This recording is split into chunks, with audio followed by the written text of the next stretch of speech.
What's going on today? It's fucking hot. That's what's going on today. Holy cow.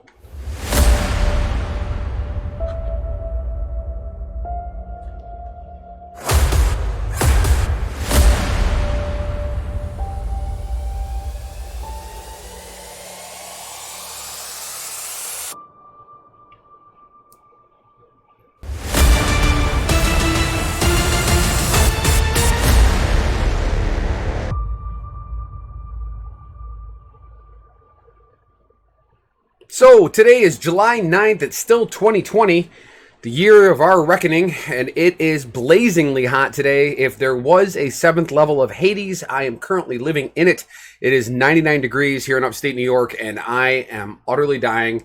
I am generally the last person that will complain about the heat. I actually love the heat. I love humidity. I think it's all fantastic, but I am freaking dying today. I don't even have the motivation to go out and get a workout in today. I'm going to save that for tomorrow morning, but had to get on here and talk about what was going on. Got a few things today, as a matter of fact. There's some news. There's some news going on today. If you didn't catch it, our president, Donald J. Trump, lost a court battle in the Supreme Court today about his taxes. So according to the justices of the Supreme Court, he is going to be forced to disclose his taxes, not to Congress, not to the American people. However, his taxes will be disclosed to the Attorney General in New York State and the Southern District of New York. Now, that is problematic for him because, as you may or may not know, the Southern District of New York has been looking into his affairs for quite some time. This is the same court that put his judge, or his lawyer, I should say, Michael Cohen, in prison.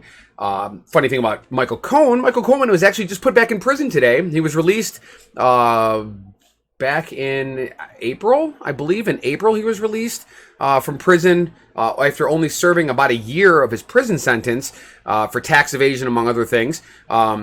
He was released as part of the whole COVID-19, clear people out of the prisons thing. But he was caught in a restaurant in New York City, Manhattan, hanging out with friends.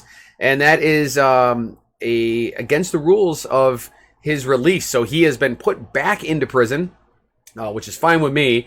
I am fairly certain that Michael Cohen turned on a lot of people when he was dealing with the DA's office. So hopefully some stuff comes out from that. Now, as it pertains to this lovely man here, this is more information that's available. Eventually, this will be made public. It's not going to be now. As the article here on NPR talks about, you're not going to see his tax returns before the election.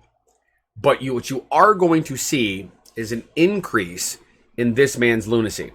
I think you're going to see over the coming months more and more of this erratic break from normal thought patterns. Not that he's normal by any stretch of the imagination, but I do believe that we're going to start to see him break down more and more.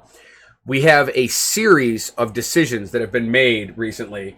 It started, in my opinion, it started with the generals.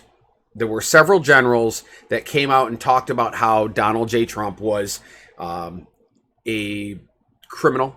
Not necessarily criminal, that's the wrong word. He was not acting in the best interest of the Constitution of the United States. That he was erratic, that he did not have our country's best interest at heart. These are generals, 4-star generals in the United States military saying this about the commander-in-chief, the president of the United States.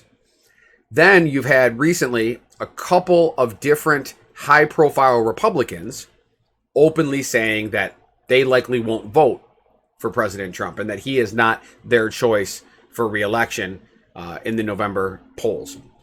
Now you have several different court cases in a row in which the Supreme Court is ruling in not the best interest for the President of the United States. This is just one of them.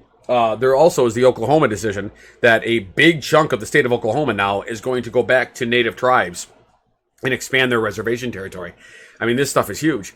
They blocked the oil pipeline again not too long ago. There's a number of these things in which what looks like a conservative panel of judges in the Supreme Court, the justices are now voting in a more, one would almost say, a liberal way. On yesterday's show, I talked about the fact that I've been reading George Lakoff's book, the political mind. I did get a little bit more in today. Listened to a little bit while I was driving. Had a couple of errands to run.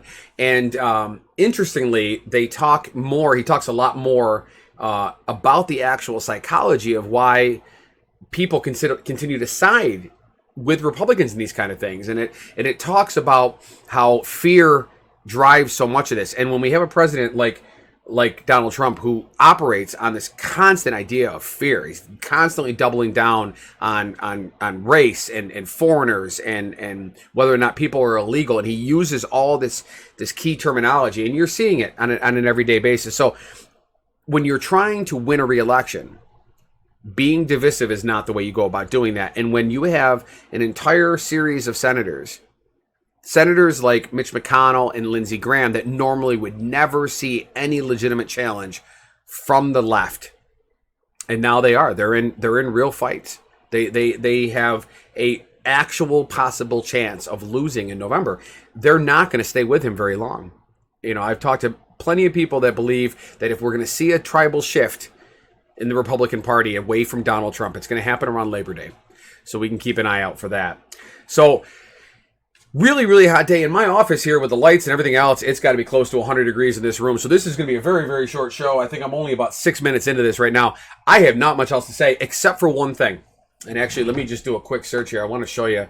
I made a purchase the other day, and I just want to talk about this purchase because I've had it now. I'm in my third day of having it, and they don't have it here. Well, hold on 1 second. Bear with me here, YouTube land. I'm going to have to search in a different place for it. So I went, and this is the one right here. I went and got myself one of these, although mine was not recertified condition. It was brand new. I got one of these.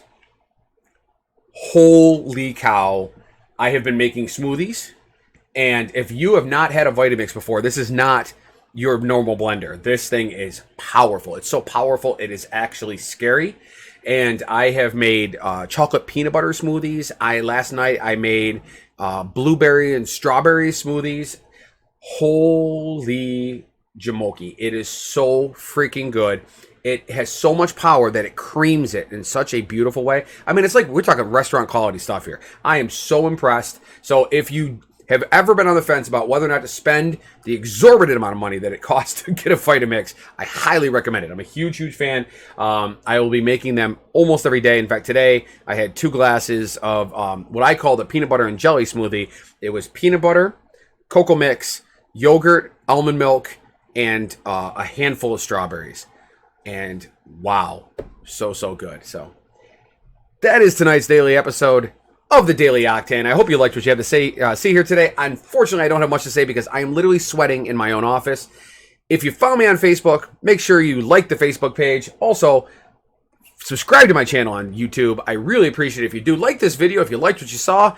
However, right here, just click on one of these videos if you want to see something different, or maybe go back through some of my other daily live shows here. I do this every day. Usually try to post them around 8 or 9 p.m. on the Eastern time.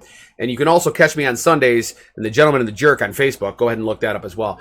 Thank you very much for watching. Catch you guys tomorrow. Oh, real quick. Tomorrow, I'm doing a 77-mile bike ride in the morning. So let's see if I survive that with the heat. Have a great night.